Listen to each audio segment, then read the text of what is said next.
For the next session, I'd just like to ask our panellists up to come and sit up on the seats up here, and I'll ask that the microphones come forward, please. So my name's Stockton Cove. I'm with my wife, Sharon, come aboard Message Stream.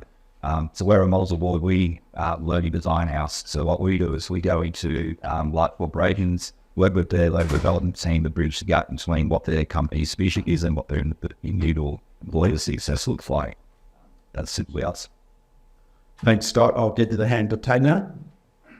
Hi, everyone. My name is Tim Jenkins. I'm the procurement manager of Ferrero of Australia. Ferrero has been with us since 1976, and I'm very proud to show you a presentation on that shortly. We employ more than 100 people. Myself actually started as a very young trainee in 1985. So very long history with myself, apart from a few years break in the middle. I still employ now. More than things. Fantastic. We'll go to Brett Hawkins. I'm Brett Hawkins. I'm CEO and partner of BrewSpot. I've been process repurposing the Larrowing Power Station for a range of different uses, from commercial, industrial to residential to recreation, tourism. Thank you. And Martin O'Connell, owner of the Foundations Portland. So for those that don't know, Foundations Portland, it's a very transformative project. We're looking to the adaptive reuse of the former Portland cement works in Portland as a future cultural and residential community. Excellent. Sorry, and we've also got Steve. Sorry, Steve. It's just Stu from Generator Property Management. I came to Lithgow 25 years ago, running the local power stations. In the days of Delta Electricity, moved on to area control over the broader approved power stations. And you might imagine that I obviously coming in that sort of role, had sort of broad experience elsewhere. It made sense from working in the Latrobe Valley, Victoria, Hunter Valley, Newcastle, Central Coast, and also running a business that expanded across Queensland. So I've seen all the regional industrial communities, and I'm quite convinced this place has unique advantages and as opposed to elsewhere. So what's it like running a successful business in Lithgow? So we've been around for 23 years with our lending products. And we have clients all around Australia where we had a lot of clients in banking. So we're the number one preferred supplier for Westpac Group. So we work with Westpac, St. George, Bank of Melbourne, Bank of South Australia, BT Financial, Rands, who work with Commonwealth Bank, who work with a lot of the tier 2 banks, so the small banks like the Greater and Heritage. But it's not just banking that we work with, we also work. We've got a big list of stuff. We work in construction, we work in resources, energy, we work in manufacturing, we work with the state government, we work particularly with the Department of Transport, the Transport for New South Wales Council. We work with the federal government, health, insurance, entertainment, and recently we're working a lot in the gaming industry as well. My history is I'm actually a Queenslander, grew up on Sunshine Coast, about 3 k's from the beach. So yes, I had a very hard childhood.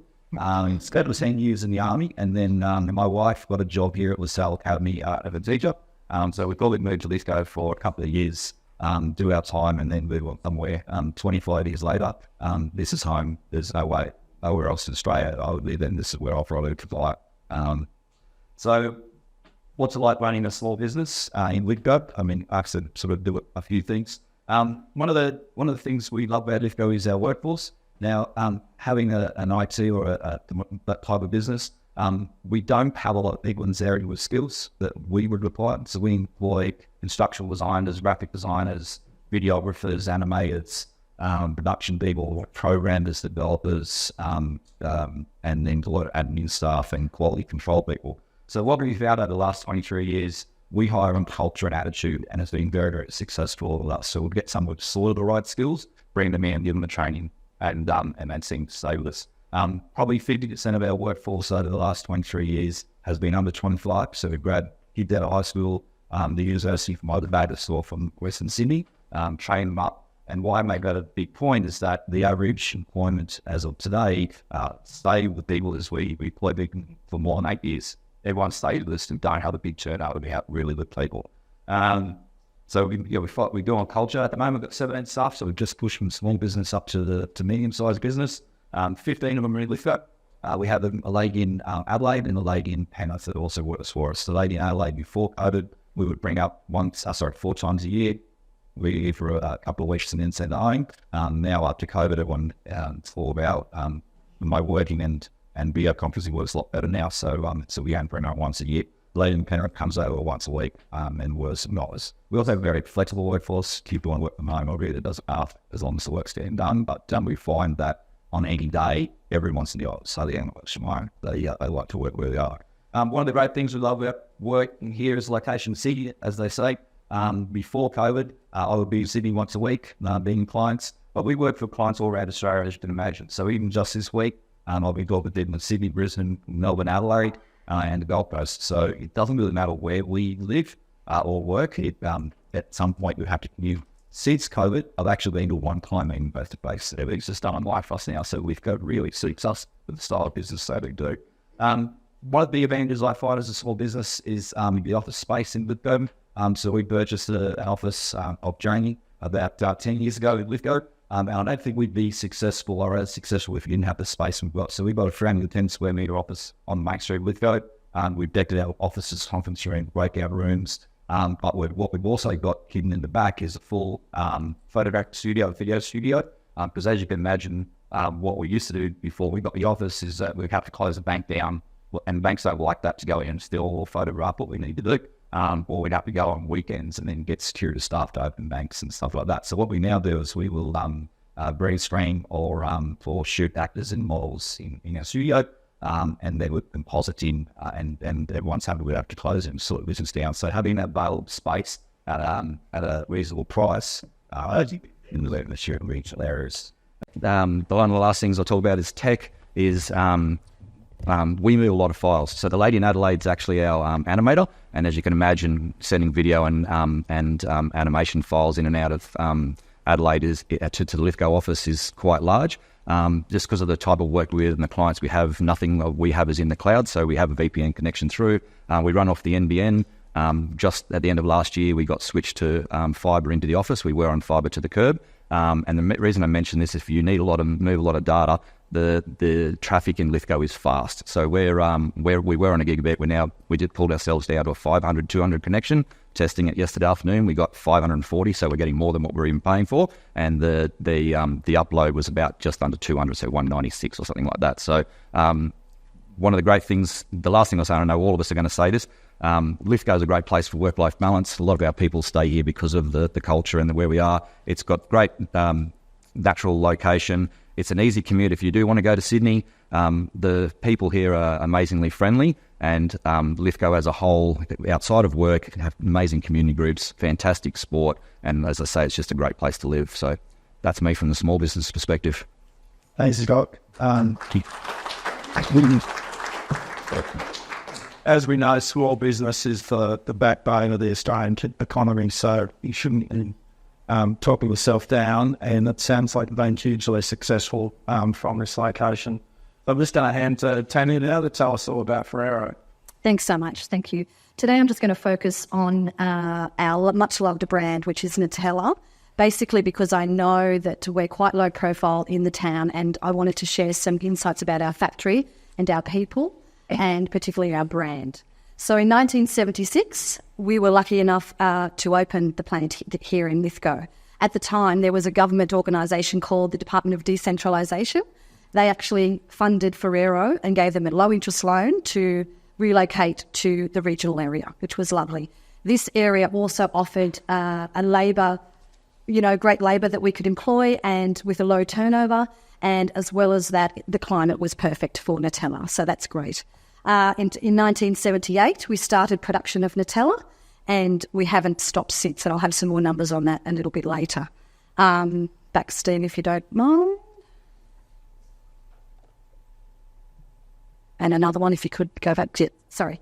Just in the beginning there, in 1976, next one, please, Steve, we had 20 people working with us, 20 people on site, and that was one of our much-loved employees there. It's in the photo there. And that was the building in 1976, a little bit different to what we see now. Next one, please, Steve. So today, this is what our building is looking like today. We have now an administration office that has gone upstairs, and we have a building that is purely, preoccupied by solar panels, 75% of which power our needs at the plant there.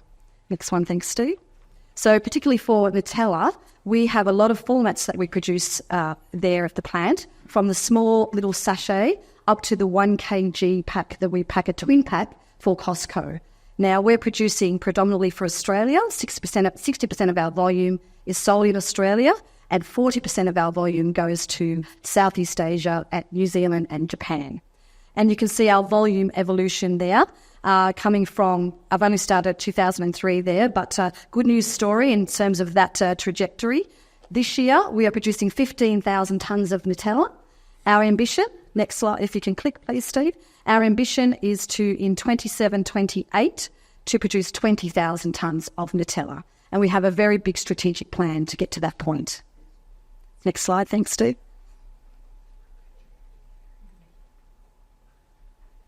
Today, okay, so now to today, we are employing 105 people on site, which is a great improvement from 20 in 1976. We have 10 nationalities on site.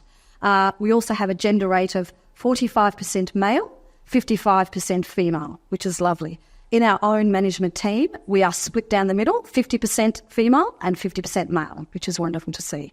We have the average seniority of 8 years within our business. Here I've got a little bit of a historic photo on the right there. Some of you may remember we used to have in Lithgow a home and trade fair, a home and leisure show.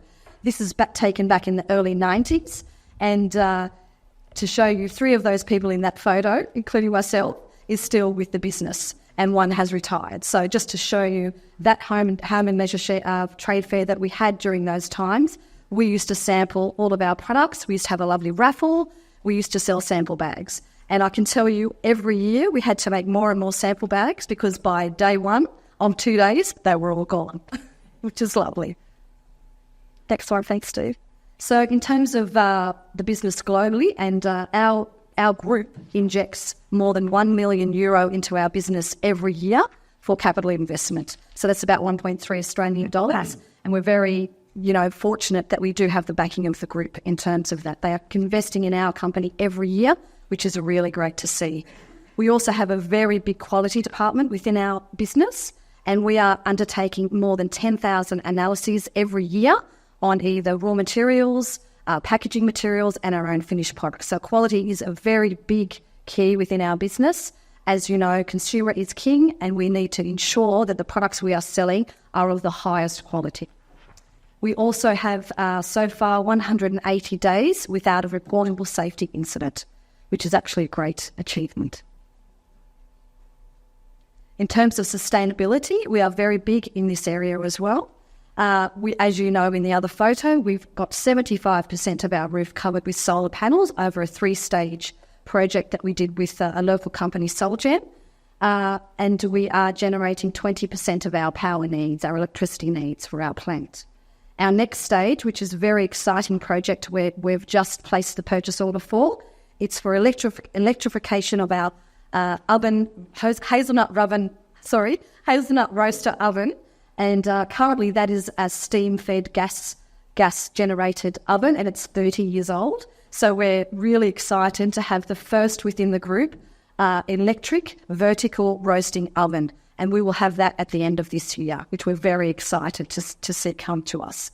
That will mean we will actually remove 50% of our gas that we generate and use at the plant. So we'll be heading more towards electrification. In terms of water stewardship, where this is another big area we're focusing on, and so far we've been able to reduce 30% of our water from 2018. And in the future now, we're going to look at what we call a dry plant. So we're going to try and remove as much water as we can through all of our processes. And we have quite a few plans to do with that. As well as that, we're going to input a new wastewater treatment plant.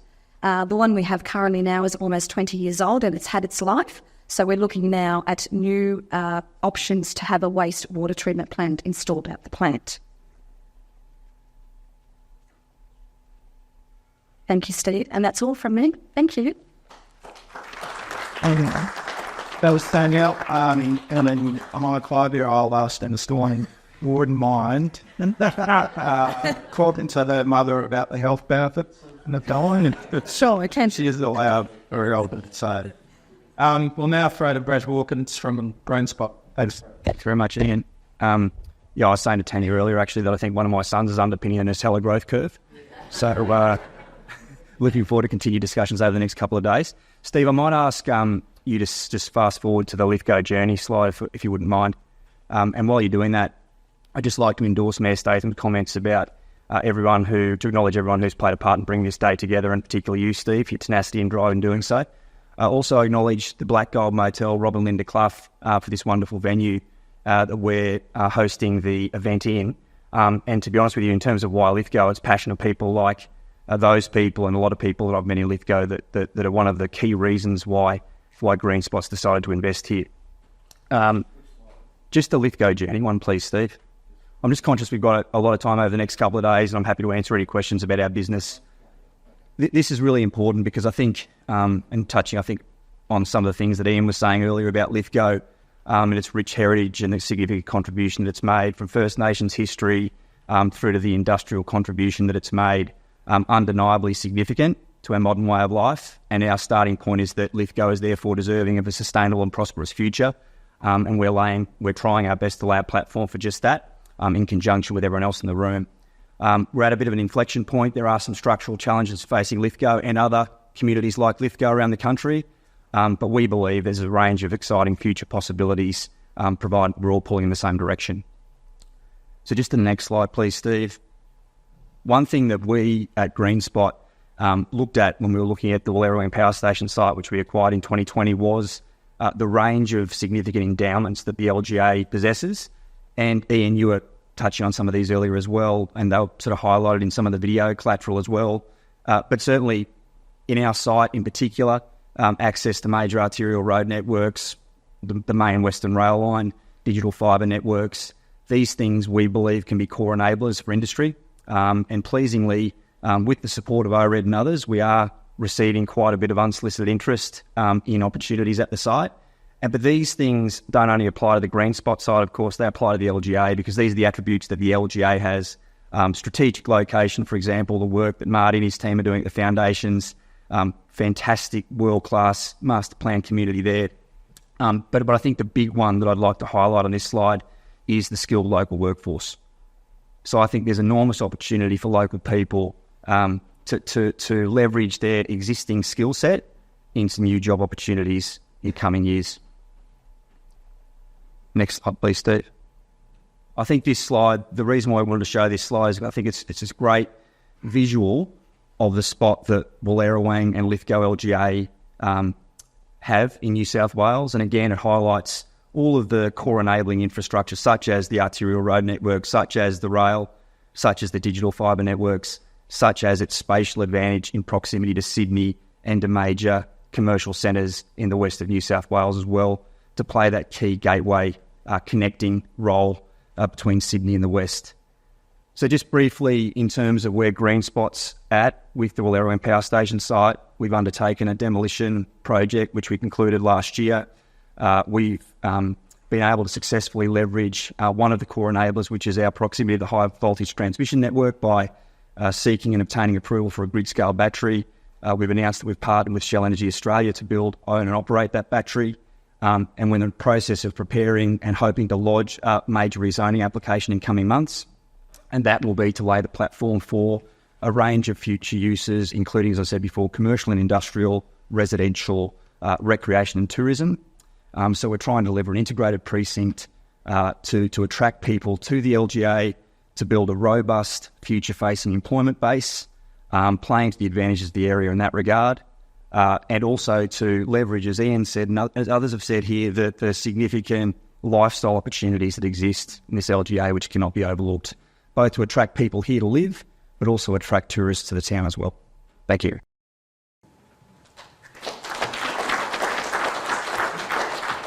Thanks, Brett.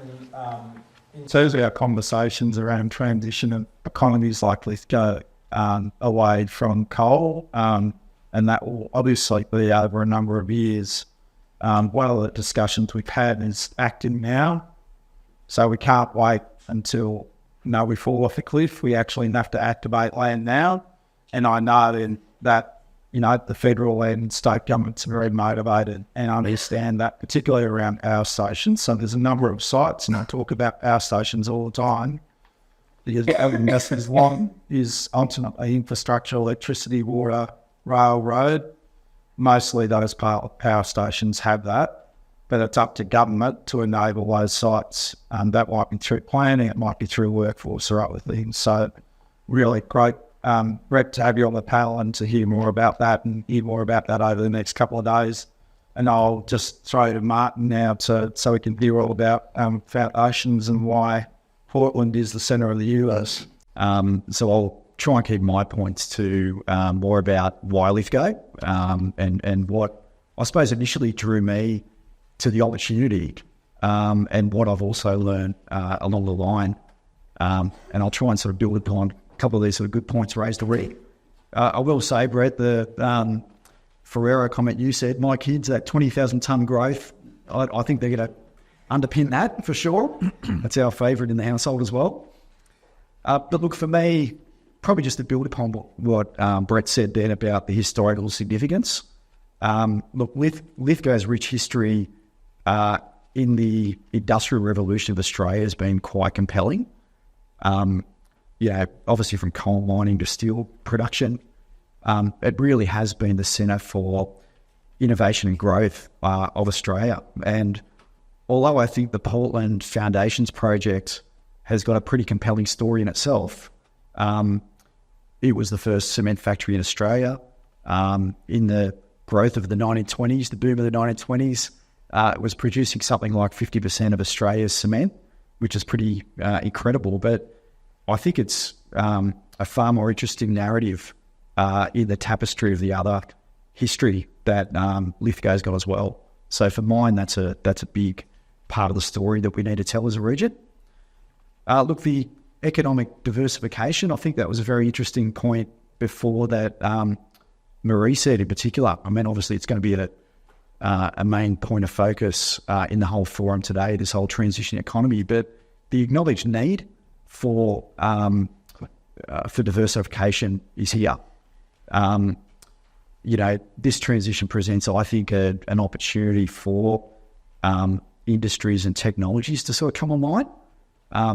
I probably draw parallels to my experience of growing up. I'm a Western Sydney boy, so I remember growing up in the 1980s. We were very much a mono economy in Western Sydney. We just relied solely on manufacturing. And fast forward to today, and you look at the experience of, what is probably now one of Australia's most diverse economies, but also probably by world standards very strong. I think Lithgow's really well positioned to follow suit to Western Sydney. Look, the strategic location is probably another key point for mine.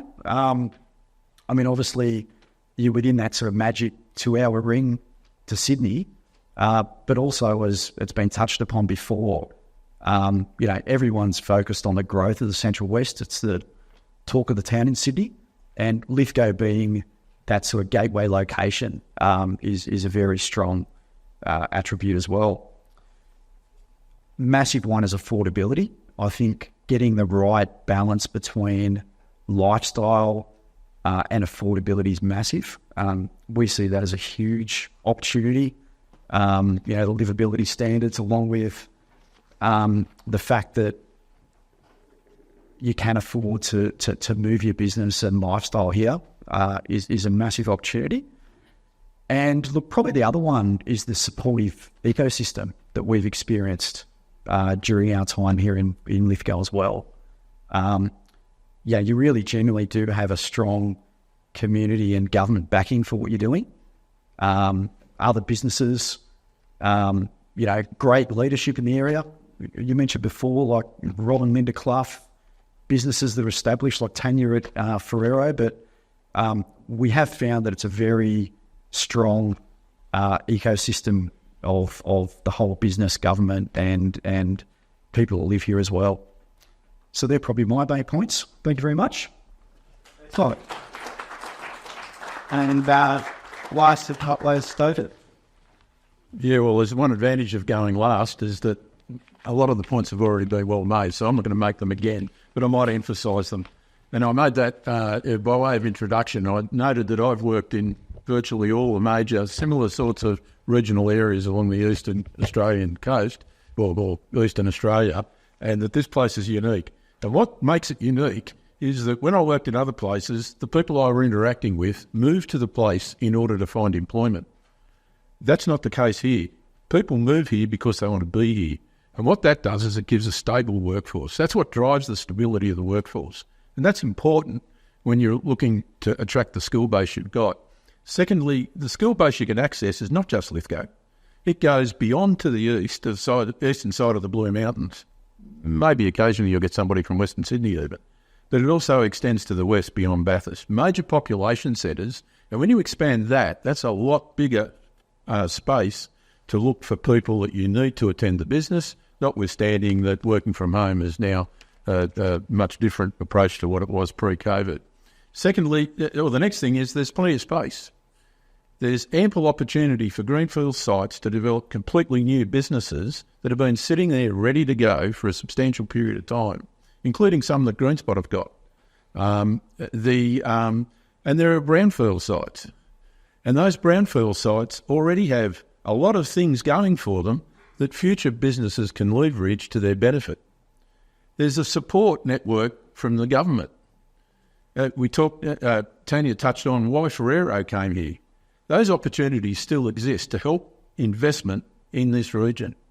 And so I'd sort of pose the question, if you've got a workforce, if you've got space to do what you want, the community itself, that long historical connection with industrial development creates a different attitude in the community. It creates a different attitude in community leadership that are pro trying to do things beyond, and a commitment beyond what I've seen in other regional communities. So my question is, why wouldn't you want to invest here? Thank you. Yeah. Thanks, Steve. But now's your time to ask those questions through Slido, and I'll be able to select them out as they come through. I've actually got one. I've just got one on my text message here now. There's a couple that have come in previously, and I just wanted to touch on those with the panel first. Perception's a big thing around towns, and I should know. I grew up in a town called Wellington that is called Antarctica, or has been called Antarctica because there's a lot of ice there. I now was in Dubbo, and I used to do a lot of public speaking and talk about the perception of Dubbo. Dubbo is completely transformed now. It's probably one of the fastest growing economies in New South Wales. My question is around perception of Lithgow, what you think that perception is now, and how that perception has changed over time in terms of the opportunities. So happy for anyone to answer that question. And I'm really interested around the opportunity. So how do we sell that opportunity, and how can we sell the opportunity to the investors in the room today? Well, I've got the microphone, so I'll go first. And the point I'd make is that people used to tell me when they came down from Mount Victoria, they'd drive through Lithgow as fast as they could because there was a big cloud over it. Now they tell me, isn't it a marvellous sight when you drive down Mount Victoria, when you overlook the valley, and when you come around the corner and overlook the valley of Lithgow and beyond, and when you look and move through to places like the Garden of Stones. Yeah, look, I think obviously perception of Lithgow, it's a heavily industrialised mining town. We can't walk away from that. But I think part of that narrative needs to be embraced in terms of that industrial heritage. I think that mix of the natural endowments along with that industrial heritage is what makes it unique. So I think trying to make sure we all come together and tell that narrative and embrace the story is very important. I agree with you, Marty. I think that, and I'm speaking as someone who's only really spent a lot of time here in the last 4 or 5 years, so I'm not really feel qualified. But what I will say is that what we've seen is opportunity. I also agree with Marty in terms of the industrial heritage. I think it's something to be celebrated. I think I said before that the contribution that Lithgow's made is undeniably significant, so it should be embraced. It should be respected. And as we move forward, new opportunities will emerge. But I'm not personally concerned with any historical stigma, because I think we're taking massive steps forward, and this event is actually indicative of that. And Spread, any other comments? The comment also is that as not a local, only being here 25 years, I've never known Lithgow as the stigma that it sometimes we have. We have hit it before. I won't lie to anyone. So, as an example, we got down to the last two with one of the big phone companies. They basically said to us, "Yes, you got the better product, but because you're not in Sydney, we won't give you the contract." And that was probably 15 years ago. So we currently have a virtual office, virtual address in Market Street in Sydney. But probably for the last 10 years, it hasn't been needed. We've been very transparent that we're here in Lithgow. And as I said, it used to be a stigma. For the last 10 years, we're thinking about closing that office down. So we have a phone there and a post office that just redirects through Lithgow. We haven't noticed it. So I think and I don't know if it's really that it's Lithgow. It's just that there is a mentality that if you're not in the big city, then you mustn't have good product. With some of the clients that we go for, and I think that's starting to go away now. Yes, I think from our perspective, in terms of the visitors that we welcome at Forever, a lot of international visitors, a lot of Australian visitors. The area is untapped, in terms of everybody that visits us at our plants, us amazed at the area that is surrounding here, the journey to us. For us, definitely some way of having more staff in Lithgow, in terms of we have a lot of specialised staff that we need, and we have people now that are commuting from Sydney to Lithgow every week because we cannot find the people that we need for specialist jobs. So I think we absolutely need a very quick train that would make that commute so much better for our staff. I'll say the road as well. Road across the mountains would be great to be funded. Brett, from your perspective? Really nothing to add. I think the tunnel is a must. I think transport connectivity from Western Sydney to Lithgow, both road and rail. But I think the tunnel is a must, because I think we cannot underestimate the impact that would have on Central West. One word, tunnel.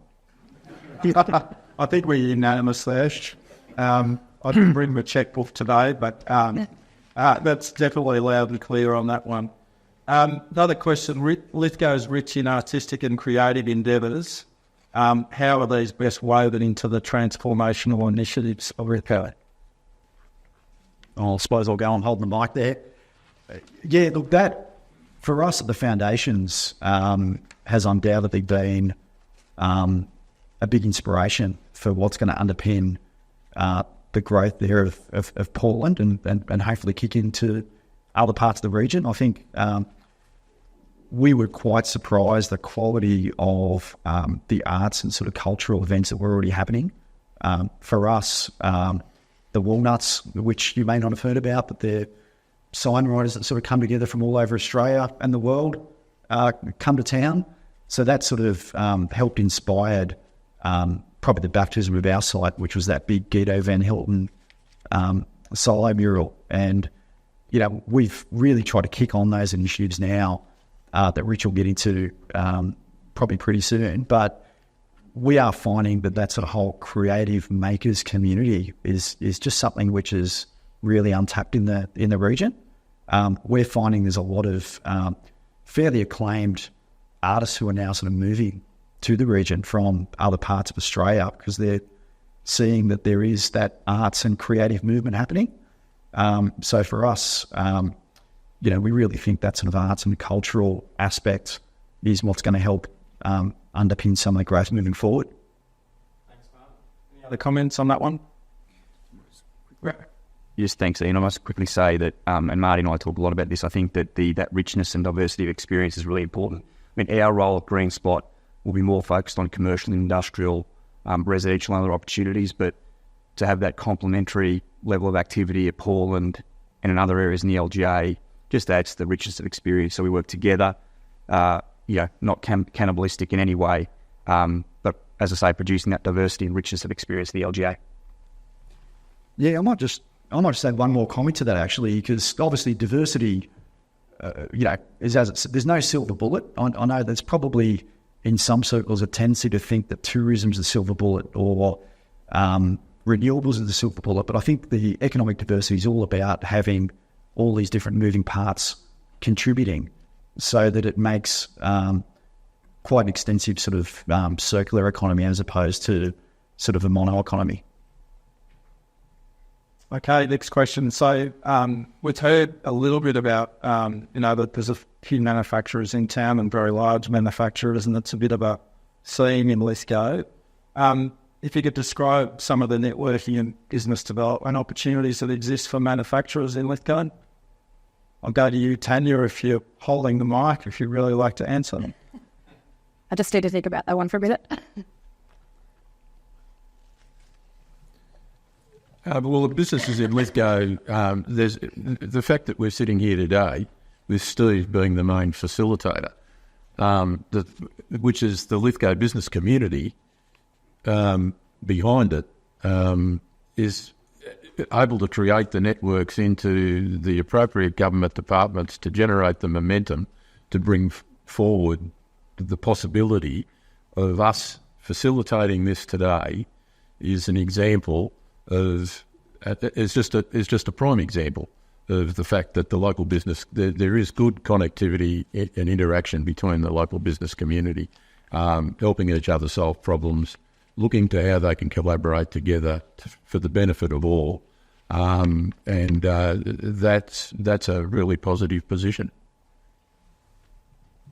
I was just thinking, in terms of that, we are a very big company, but in saying that locally, I think we don't often know what's out there in terms of that. We had that conversation before the forum. So I think to understand now, things are changing with the government, so that's great. Let's understand what's there and what we can partner with in the future, because I think a lot is still unknown, and how to get that information is also unknown. So I think bringing this, to the fore is really good in that respect. Fantastic. And those of you that have heard me speak before, one of my favourite sayings in government is a solution in search of a problem, and that's why it's so important to go to industry and understand what your requirements are, and that question around what needs to be done for transition, the tunnel loud and cleared, but what are the other things from your perspective to make sure that we are putting our best foot forward.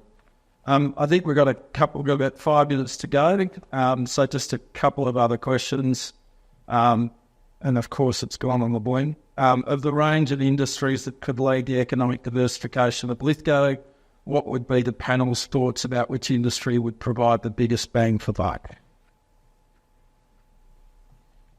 Oh, I'm in the hot seat first up. All right. Look, renewables and construction, I feel. I mean, there's a clear synergy with existing industry, with mining, and I think the transition of skills makes a lot of sense in those circles. So for mine, I think that's what's making the most sense as the enabler for other diversified industry. Anyone else? Fred?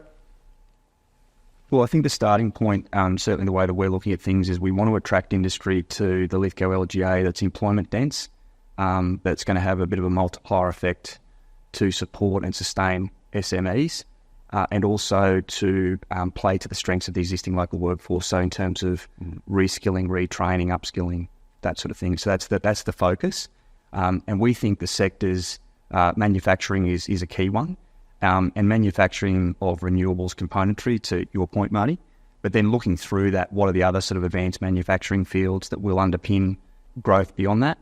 Warehousing and logistics to play to the spatial advantages of Lithgow, resource recovery, those sorts of things. We also are fielding inquiry from data centres as well, in terms of proximity to the high voltage electricity network. Data centres, with the advent of AI, are going to, well, we're not experts in data centres, I hasten to add, but what we've learned in a very short space of time is that the electricity requirements, the water requirements are unbelievable. And so if you can lay a platform for those sorts of things in a sustainable way, it's going to make a lot of sense for those sorts of industries to be here. those industries have a range of different outcomes in terms of employment outcomes, right? So the primary driver, though, is to work towards focusing on the sectors that are going to provide those employment dense outcomes. And picking up on what Steve Saladin said, I mean, I think the benefit of being in a room like this is you see the support of the New South Wales government and the Australian government, because we hold the view that the best outcomes for communities like Lithgow and other communities in Australia like Lithgow is that collaborative approach. So there are things that levels of government can do to attract industry to towns like Lithgow, and we need to work together towards those outcomes. Other comments? Yeah, I agree with everything, the manufacturing and the renewables, but I also think very much untapped is the tourism and hospitality. Just look outside of our beautiful area, and everyone's mentioned how great this year. So as much as it might not be as big an employer, it is absolutely a draw card for this area. Thanks, Scott. Any other comments from the panel? I'm going to close with one question, and we're running ahead of time, which is pretty amazing. One, because we're in a pretty packed agenda already, but two, that I'm emceed, I don't under time. I just want one key takeaway from each of you as to why business should consider setting up in Lithgow, either starting afresh or expanding. So I might just start with the man with the mic. So just one key thing, and you can't all say the tunnel either, please. That's out of the drill. But why should we set up a business? I'll say you should set up a business here because of the people. As I said, I've lived all around Australia. I've come from the beach, and I just find that the people and the culture and the community here is exceptional. Yes, I would agree. I think the labour workforce that we've got here is really great, and we have had so many people that are employed with Ferrero for a long period of time. So it just goes to show that if you look after your employees, they will stay with you, and that it's really important, I think, to make them your priority. Well, I can't copy. I've got to say something else now. Look, probably for me, that strategic location. Where else regionally can you be so close to Sydney, yet so accessible to other parts of the region?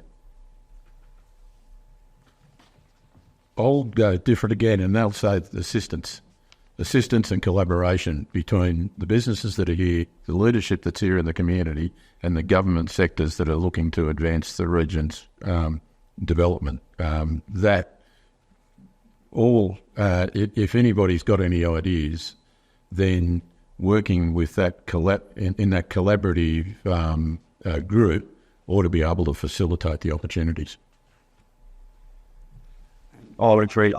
Thanks, Ian. I would agree with everything that's been said, and the only thing I could add is that I think Lithgow has this ability to place itself ahead of the curve in terms of the redevelopment of brownfield sites, whether they be thermal power generation sites, whether they be cement work sites, whether they be Steve's site, whether they be coal mines. I think the thinking in Lithgow is a little bit ahead of the curve there, and I think if we can stay ahead of the curve, we can advance the town. I think every town like Lithgow deserves the chance, though. But I think we just happen to have an early mover advantage in this town, and I think we should take advantage of it. So I'm just going to add one for what it's worth, but I'd say build some natural endowments. So you've got a natural landscape that lends itself to things like tourism, access to Sydney, all of those things, but just the built infrastructure that exists in this place is quite extraordinary and will be of significant interest to investors the world over. So with that, I'd like to thank our panellists for today. I think what you'll find with regional New South Wales, particularly Lithgow, is just that word collaboration. There's no competition in regional locations. I'm sure all those people would be very willing to talk to you about their experience and share, their journey. And with that, I'd just like to thank them all for their time this morning. And goes morning tea.